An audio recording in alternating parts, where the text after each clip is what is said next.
ধন্যবাদ দর্শক শ্রোতা, শুভ দুপুর। আমি এখন রয়েছি পীরগঞ্জ উপজেলার সাতগড়া গ্রামে, যে গ্রামের ভিতর দিয়ে আখিরা নদী প্রবাহিত হয়েছে। আমরা মূলত আখিরা নদী পরিদর্শনের জন্য আজকে এসেছি। এই যে আমরা যে সামনে নদীটা দেখতে পাচ্ছি, এটা আখিরা নদী। নদী সেরকম বড় না, একেবারে খালের মতো।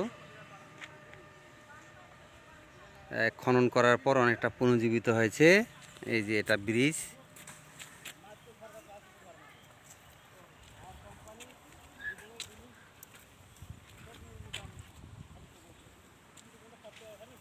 এখানে নদীতে দেখা যাচ্ছে যে পাট খড়ি জাগ দিয়েছে এবং কৃষকরা পাট খড়ি ছিলতেছে। এখানে নদীতে তেমন কোনো স্রোত নেই, স্রোতহীন নদী, যেন বাকরুদ্ধ হয়ে গেছে।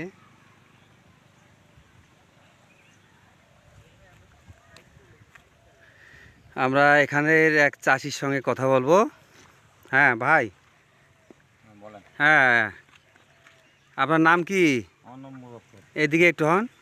মুজাফর, বাড়ি কোথায়? কুমারগাড়ি। আর এটা আমরা যেখানে দাঁড়িয়ে আছি, এটা গ্রামের নাম কি? সাতগড়া। এই যে আমরা সামনে যে নদীটা দেখতে পাচ্ছি, এটা কি নদী? এটা আখিরা নদী। আখিরা নদী।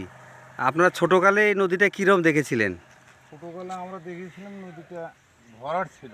ভরাট ছিল না, প্রায় মৃতপ্রায়। হ্যাঁ, খনন করার পর আবার খনন করার পর পুনর্জীবিত হয়েছে। আচ্ছা, এটা তো অ্যাকচুয়ালি নদী, এটা কোনো খাল টাল নয় তো? না না না, অ্যাকচুয়ালি নদী। নদী না। তো যাই হোক, আপনারা ছোটকালে যেমন দেখেছিলেন, খনন করার পর তার চেয়ে অনেক ভালো এখন আছে। হ্যাঁ, এখন অনেক ভালো, অনেক ভালো না। তো নদীটা জমা জমিগুলো সমস্তগুলো খাওয়া যাচ্ছিল। আচ্ছা, মানে খনন করার পরে ক্ষেত খামারগুলো আর খায় না। তাহলে আগে জলাবদ্ধতা ছিল, নদী খনন করার পরে জলাবদ্ধতা নেই আর, তাই না? তো এখানে নদী খনন করার পরে আমরা জলাবদ্ধতা দেখি। এখন নদীতে কি মাছ আছে? মাছ আছে, দেশি মাছ। হ্যাঁ, দেশি মাছ। জোরে বলেন। দেশি মাছ। দেশি কি মাছ? শিং মাছ। কিরম পাওয়া যায়? পাওয়া যায়, প্রচুর পাওয়া যায়। এটা কি 12 মাস পানি থাকে নাকি এখানে? 12 মাস থাকে না, 3 মাসে শুকিয়ে যায়। ও, তো এখানে দেখতেছি যে মোটামুটি বেশ তরি তরকারির আবাদ বোধ হয় এখানে, না? রবি শস্যের আবাদ হয়। এবং আমরা রবি শস্য, কাঁচামাল, গাছ, পাটের আবাদও বোধ হয় এখানে, তাই না? পয়সা পাই না। ও আচ্ছা, পয়সা পান না। হ্যাঁ, তা যা সব মিলে কলার আবাদ, মরিচের আবাদ প্রচুর, পয়সা পাই না।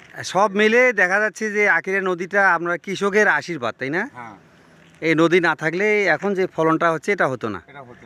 এই যে বর্ষাকালে যে পানিটা আসে, ওই পানি তো বের হওয়ার আর কোনো পথ থাকে না। পথ ছিল না, এবং নদীটা ভরাট হয়ে যায়।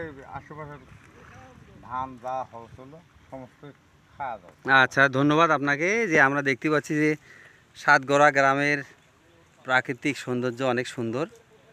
আমাদের বাপ্পি চৌধুরী দূরে দেখা যাচ্ছে, ও আরেকজনের সঙ্গে কথা বলছে।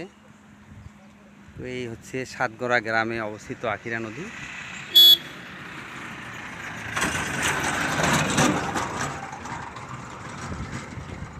সকলকে ধন্যবাদ।